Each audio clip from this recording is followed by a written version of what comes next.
Hi, welcome. Thank you. Good morning, good afternoon, depending upon where you are, but nice to be on the show today. Thanks, glad to have you. So it's certainly been an interesting year for the world in general, for business and us in Channel specifically. Life's now full of disruptions and unknowns we could never have predicted. And we've had to navigate them, we've had to adapt. I kind of think that even before COVID, there was an evolution happening in channel enablement that I was noticing. I'm just wondering if you were seeing the same thing in recent years, and any trends that you could point us towards that you've been seeing. Yeah, I think, yes, I would say that, the channel landscape in general has changed over the last number of years.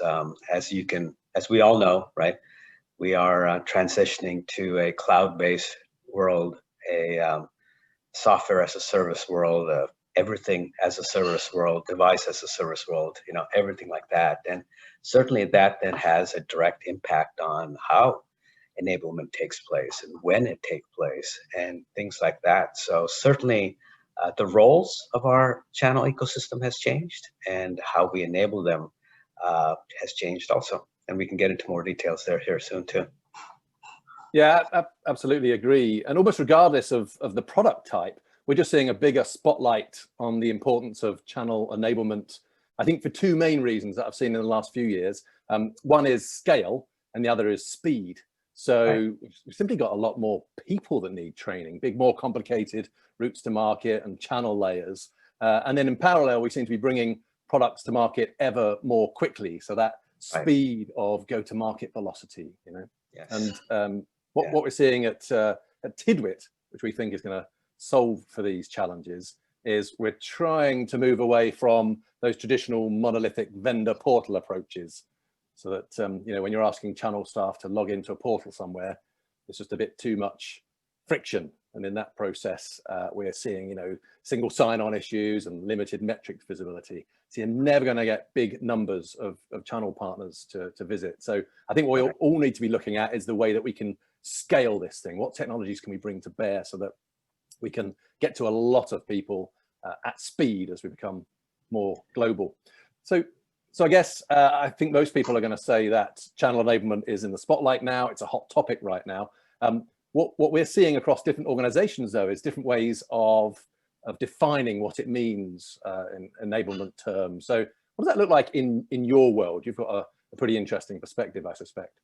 Yeah, I think your point is very astute, and I think you use a couple of key words there: scale and speed, velocity, those kinds of things. And I think all of us, my fellow channel chiefs out there, right, are looking at the landscape of our partners and trying to understand their role and the type of partner that they need to help them grow and scale. And so I think it's probably pertinent to spend a minute on the types of partners to answer your sort of question and observation, right? If you think about it over the last 10 years, I'll start with our favorite type of partner that sort of gets bashed these days a little bit, is the distributor, right? So back in the day, 10 years ago, even 5 years ago, I would say, distributors were playing what I'll call a traditional role of sort of fulfilling deals and things like that in the hardware world, and they still are. But as you know, so many companies have gone to a software type of role and providing business apps and things like that. So what is the role of a distributor, and how do you enable them? I have distributors all around the world, and what's the best way to enable them, and what should I enable them on too, right? And if you keep going down the supply chain, you have resellers, right? That we used to call them. Now we call them solution providers. Many of us call them solution providers because clearly their role has changed from, again, just reselling to really focus on that enterprise customer or that SMB customer who has a business outcome that they're trying to solve for. And so this solution provider needs to make sure that he or she can provide that solution that allows that business outcome. So how do you make sure that that solution provider is enabled, right? And then I'll bring in sort of two new types of partners also. The MSP that we've probably always kind of had, but they're much, much more prominent now, right? Yeah. In terms of being able to take the software, being able to host it now, being able to deploy it, and be able to provide services around it. And so what does that mean? Are they a partner or are they a customer? And how do you enable them, right? And that's also another thing also. And the last probably partner type I'll probably bring up that is sort of more unique nowadays is the influencer, right? So you have people who don't take the paper, who don't really want to transact with you, but can play a big role in influencing and referring business to you as a vendor. And how do you treat them? How do you enable them, right? How do you take care of them, so to speak? And how do you want to make sure that they become stronger and stronger advocates for you? And so if you think about those different partner types, going back to your question and your observation around scale, and then speed, and then getting away from maybe just your typical portal where people come in and get enablement, you got to think about all those kinds of things and how you probably provide that. Yeah, agreed. And I think it's that combination of all the different types of partners and channels and the different personas that are creating this huge audience we need to talk to. We've become slightly obsessed with that at TIDWIT. So we're working at the moment on working out how to connect those organizations so that rather than move to that big vendor monolithic portal thing we were talking about, we're trying to enable them to connect so that their user can get access to sales and marketing and enablement type materials directly into their domain, their LMS platforms and the like. We think that's probably the way that you crack this scale challenge. Yes. And by the way, I'll give a quick example on one partner type maybe I didn't mention a few minutes ago, but was like our global system integrators. Talking about scale. Right. I have my global system integrators have 30, 40, 50,000 people in their organization. They have huge practices that focus on the IGEL, in this case, technology and solutions, no matter what company you're in. And so how do you enable them? You have thousands of solution architects sitting in a development center, and you want them to be your friends. You want them to be your advocates. You want them to know about your technology. So when they get RFPs coming in and they're going to bid on a particular project, you want them thinking about, in this case, IGEL, right? And so how do you enable them, right? They don't have the time. They're billable consultants, right? So how to best do this? And you mentioned LMS, right? And so a good example I can give you for a couple of my GSIs is we embedded ourselves into their LMS, right? Because we found out how they train their resources, how they enable them, how they get them skilled. And we said the best way for us, instead of sort of approaching it from outside in, is to almost approach it from inside out. And so we embedded ourselves there. So it was very natural for a fresher to come in out of school, or another one to come from another practice and that wants to get skilled on our technology, is to be able to go to their own LMS. There it is. They just click on it and they can get trained and skilled at their time, right, and their convenience. So there's different ways of attacking enablement and making sure that you understand what the partner type is, and again, to your point, of scale and speed. Yeah, and our philosophies are completely aligned there. It's not a coincidence that our biggest customers are the GSIs. So we're taking that content, putting it into their world from major vendors. That seems to work. And the testament to that is that our average GSI customer has 30,000 users currently being enabled. Those practitioners distributed around the world that you were talking about. Exactly. And what's been particularly interesting this year is COVID, because interestingly, I think it's put so many more people in an enablement frame of mind. Some of those GSIs have had thousands of staff on the bench. It's been a very sensible time to focus on training and learning and enablement type activities. So we've seen a huge boost in usage this year because of that. Yes. And pointing a finger at just one main mechanism we're seeing, there's been a really large focus on campaigns. So using these ecosystem networks like TIDWIT, you can curate content and learning paths and then push them out to thousands of reps at one go, which is phase one. Phase two, which is equally important, is how you monitor their activity. So we can then see end-to-end metrics of a real-time view of what they're doing, what their level of readiness and enablement is. So GSIs, it's no surprise, are the guys that are really driving this process, because they're probably the persona that most needs that scale and speed solved. Exactly. Yeah. I think it's important, talking about GSIs is, they are so busy, right? For a lot of my GSI practice partners, the only day I can talk to them is on a Friday because they're so busy Monday through Thursday. They used to be flying all the time and not being able to spend too much time with us. And so Fridays would be the only day. But I think, one thing that I've learned is to use the term of account-based marketing, use that same sort of concept around enablement, especially with larger partners like SIs, and make it snackable and digestible and really target those particular participants. If you're talking about 30,000 people, how do you reach 30,000 or 10,000 or 5,000, whatever it might be? So account-based marketing is super important, even from an enablement standpoint, and making it snackable. So even a 2-minute video that you can send to particular people that you care about, it's easier for them to just take it on their cell phone and have a 2-minute video on IGEL technology. Here's something that we just released. Boom, right? And so you got to think about different forms of enablement, and that's just like one way. But make it easy, snackable, digestible is probably the best way to always remind yourselves to do that. Yeah, absolutely. And I'm no different myself now. If a YouTube video is longer than 5 minutes, I probably won't watch it. So our attention span is getting tighter.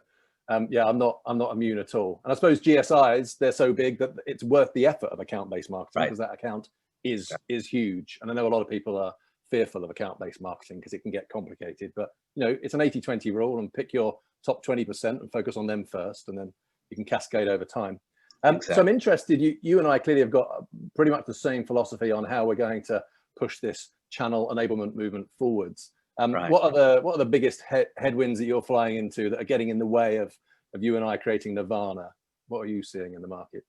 Yeah, I would say that some hasn't changed, attention span, like we just talked about, and time. But the pros now are people aren't traveling and they can stay at home, and it's a little easier to fit in enablement, and there's probably a little bit more of a thirst for enablement, saying, oh, I have some time now, let me learn more about this. But the headwinds still are sort of the other parts of their job that they're doing remotely. As you know, all of us, in March suddenly went overnight from to a remote selling and remote marketing and remote sort of doing business in general. And that takes on a different cadence, and it takes on a different mental framework, frankly. All of us as human beings, a lot of times we're so comfortable when we were meeting in person to discuss business and make decisions and things like that. And now you got to do it all over Zoom like this, right? And so, that, I think that is something that kind of gets in the way, interestingly, ironically enough, even though people now don't have to travel, they sit at home. But I think that sort of that shift in changing and how to learn and how to get trained and being able to use tools that are offered to you, I think makes it's sort of interesting. Sometimes it's a little easier for people. Sometimes it's interesting. It's a little different, right? And people's, I know we're used to sometimes having in-person webinars and in-person workshops and things like that to learn and get trained. And now none of that's happening. And so for some people, my wife is a 6th grade teacher, so we talk about this all the time, is how do people, how do your students learn? How do they, and she has to go to distance learning, now too, right? So how are they going to learn, right? And how do they think? Is it through the ears that they hear mostly, or is it visually? Do they see it, or is it both, right? That combination. So I think some of that we're kind of going through right now, right? And it's safe to say, and this is why one of the things that I always bring up, it's safe to say that learning by doing is very important, right? You can have all the tests and certification exams that you can have on the portal, and certainly you feel proud of partners who come in and take that exam and pass it and things like that. But man, if they're not using it, they'll forget it very quickly. So learning by doing is important, and if you can't necessarily be in person sometimes that's kind of getting in the way also.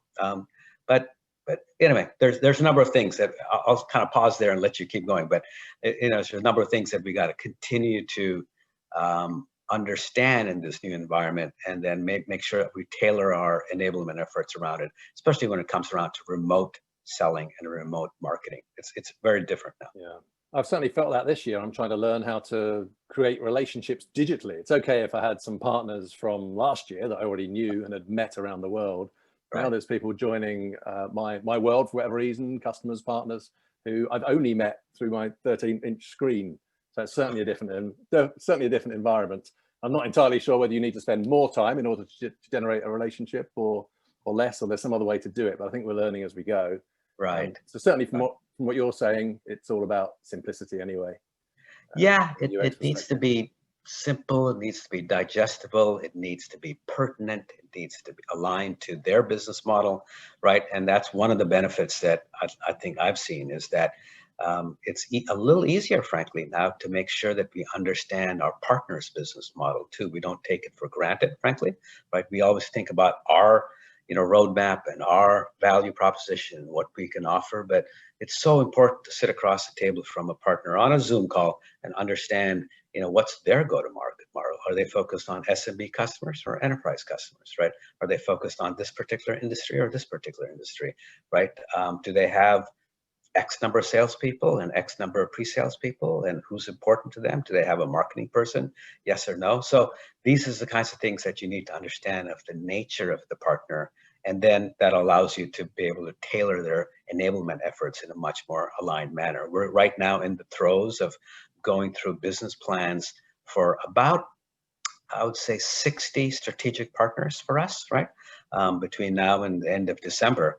And so one benefit of this is we're able to really tailor our business plans even stronger, I think, and even in a much better way. And enablement is one of our chapters, right? It's not only revenue, it's not just marketing, but it's also enablement, right? And so we're really making sure that we're investing in it from that standpoint too. Gotcha. And actually, it's going to turn us all into better journalists. So if we make a key part of enablement, ask some questions, we'll probably get better results out the other end. I was thinking about the biggest challenges for my part of the world, kind of ecosystem management technology, I guess, and we're trying to enable all of this ecosystem. Our biggest challenge this year has just been the inertia of the way things are done. So big existing platforms, university portals, etc., that vendors are emotionally and often financially invested in. That they exist now. Well, our vision is not that we rip and replace those. We're just going to extend those platforms into the channel, like you were saying, push it into the channel, so a vendor can dramatically expand their footprint and serve up their content in front of thousands more users. So I need to create digital relationships to explain that fact, and then I think the vendors will be saying, okay, this is probably the way to go. But the good news is, actually, I'm seeing an increase in just the very nature of cloud platforms. Be very weird to have a platform produced today that didn't have an API, and the combination of those factors make collaboration a lot easier, and integration and extensibility. Exactly. So I think we're moving in a good direction. One thing I wanted to explore with you was how we measure success. So in all those different personas, there might just be one key metric you zoom in on, but I know you've had experience as channel chief within Adobe and Cisco, some very interesting companies from large to small and established to new. So are there any specific metrics that you get obsessed by when you're trying to judge, is this going well? Yeah, that's a great question. Let me take a step back, and as you think about partners, hopefully all of us are thinking upon them as an extended part of your company, of your team, right? Certainly for us, we're not going to be able to grow or scale our business without them. We are not in every country. We will never be in every country. We don't have offices around the world, right? So we are very heavily dependent upon partners to be our face to the customer. And we are very dependent upon them to be able to drive our brand, our sales, therefore, and customer success in all these countries, right? And so with that in mind, right, I always believe to win the hearts and minds of partners, it is through enablement. And therefore, how do you want to measure that? So to your question, right, what are some of the KPIs and things like that? I tie it to probably 2 or 3 different things. So let me explain. So the first thing that I do is the type of partner, like I mentioned, right? But more importantly, are they just a fulfiller, which is good, right? So no complaints about any of these types, but are they a fulfillment type of partner? Are they an influence type of partner? And then third is, are they a partner that is so skilled that they can actually lead the sales cycle and they actually can deploy services, right? So where are they in that spectrum? So, and then you tie it to the sales motion, right? Are they a co-sell partner? Or are they simply just reselling, right? And or are they providing services also? So I actually did a 4x4 quadrant. So if you could think of a magic quadrant, and I kind of put the journey that a partner could take with us from being fulfillment, maybe to more of a co-sell, to maybe more of a leading the sale and then providing services, right? And it kind of goes into that upper right-hand quadrant, if you can think about the 4 quadrants. And so we kind of mapped our partners to those 4 kind of quadrants. Where are they today? Again, it's not bad in wherever quadrant you are, but that's where you are. And do you want to take a journey with us? That then allows us to understand what type of enablement that particular partner type needs as they make that journey from sort of bottom left to the top right, right? The other ones that are the top right-hand quadrants and maybe even the top quadrants are the ones that source business for us. And this is where they source pipeline because they're so much more skilled. They're talking to many more customers. They're bringing us pipeline. They're bringing us deals also as well. And so those are the ones that we want to double down on. And the ones in the bottom quadrants are the ones that we want to maintain and grow. So again, nothing bad with them, but want to maintain and grow with them. And so that's kind of how we map our partner ecosystem and the journey. And therefore our KPIs, to your question around measuring them, sort of reflect that, right? Are they sourcing business with us, first of all? Are they leading the sales cycle with us? Are they co-selling? Are they influencing? And then we tie it back then to the enablement that they're doing also. And one of the metrics, of course, as we've talked about earlier, certifications. And we have an IGEL Academy that allows our partners to go through this journey of becoming a sales professional certified resource. They can become a pre-sale certified professional. They can be what we call a IGEL certified engineer. Then they can become an IGEL certified architect. And so, we kind of then mix and match these KPIs of saying, okay, are they sourcing? Therefore, are they providing services? Therefore, they should be an architect. And so we sort of mix and match from that standpoint, and then see where they are on this journey, right? That's how we're going to grow and scale. And amazingly, if you look at geographically from a regional standpoint, we kind of map it that way also. And so you have sort of a 3-dimensional lens and view of the success metrics that we care about from a revenue standpoint, from a fulfillment, influence, sourcing standpoint, and then from an enablement standpoint. And then that's kind of how we invest, right? And we say, I'll give you a great example. One example, then I'll be quiet, right, is that we're just having a business planning session the other day, and we were talking about how do we want to invest in you, partner, right? I was talking to the CEO, and he was talking about the SMB marketplace, right? And so I said, well, here's the rebates that you can earn. Here's an enablement that we want to be able to provide you. And he came back and said, well, can I just take this chunk of money and invest in a particular head that I can make sure that almost sits alongside with your inside salespeople and their SEs, and that's really going to help us grow, right? So we can bespoke sort of the business plans around enablement, measurements, KPIs. They all sort of come together in the end, and that's how you become a much more insightful partner, so to speak. So I'll stop there. Right, that's nice. And actually, I've deployed that in previous roles. I've deployed that FTE version, and with some success. Right. Attention and love and care within a channel partner makes a huge difference. I guess it's just visibility, in addition to all the technology and science, of course. We've been surprised on our side how little visibility some vendors and partners have to their own enablement or readiness. Nothing like you're describing. That was granular and beautiful to hear. But especially in advance of sales numbers, often the first time the degree of success you'll achieve is when revenues do or do not happen. So it'd be beautiful if you could get a little bit ahead of the game. Exactly. We absolutely, with our partners, we promote that that functionality to provide line of sight metrics so that you could, for example, see consumption. I mean, regardless of a persona, if you need to get people trained up and through learning path, it'd be nice to know who's done it. And then with that kind of detail, I guess, like you were saying about where you deploy your resources, you might choose to increase marketing development funds somewhere, or reduce MDF somewhere, depending on whether you're trying to help people that haven't quite made it, or double down on those who have. God, I knew you'd have some good war stories for me. So now, looking at the time, yeah, we're good. So with an eye on the future, I was reading a piece recently by Jay McBain, the Forrester analyst, channel expert. He was predicting, quite reassuringly, that the next decade will be an absolute focus on channel enablement generally, and specifically around ecosystem management, which got me excited, as that's where we're playing. So it's easy for me to get excited about how this plays out and the automation that we can offer and helping channels scale up their enablement, because at TIDWIT, we really see ourselves, I guess, as the enabling of enablers. That's what our platform does. But your part of the world, what's exciting you? What's getting you out of bed in the morning about where this thing's all going now? Yeah, I think, I guess I would summarize it by saying that, at least in my world at IGEL, the total addressable market that we see in front of us is fairly large. And so that's exciting to see, right? As the whole world changes to a cloud-based, cloud workspace model, you know, the endpoints and the edge that we service, you know, has a huge opportunity in front of us. And so that is very exciting to see.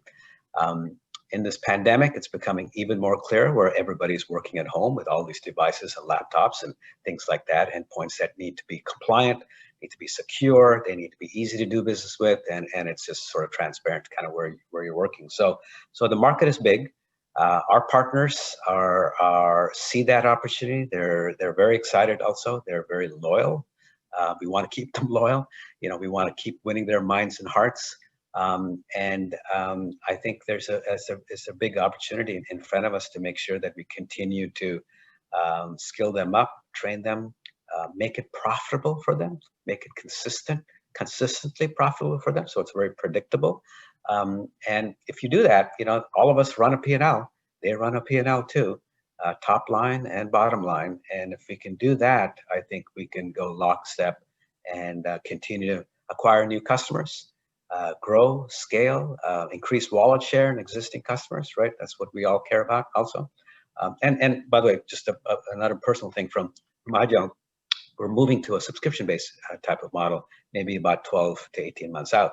And so, you know, recurring revenue and renewals is very important. So partners can play a huge role in that, right? So we want partners like that to be able to lead success for us. So their success is going to be our success. So very exciting times in front of us. And partners absolutely love annuity streams. So if there's anything that's going to incentivize them, it is that. Well, generally, it's just exciting to be part of an expanding universe. So I hope that we can work together, and also that I'll get you back on a future episode of this.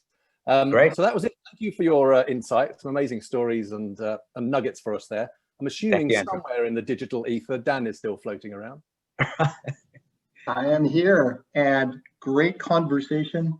Thanks, Andrew and Balaji, for just sharing your enthusiasm in terms of where this is all headed and sharing your experience. Very, very valuable. And thanks to everyone who attended today's Ecosystem Evolution webinar.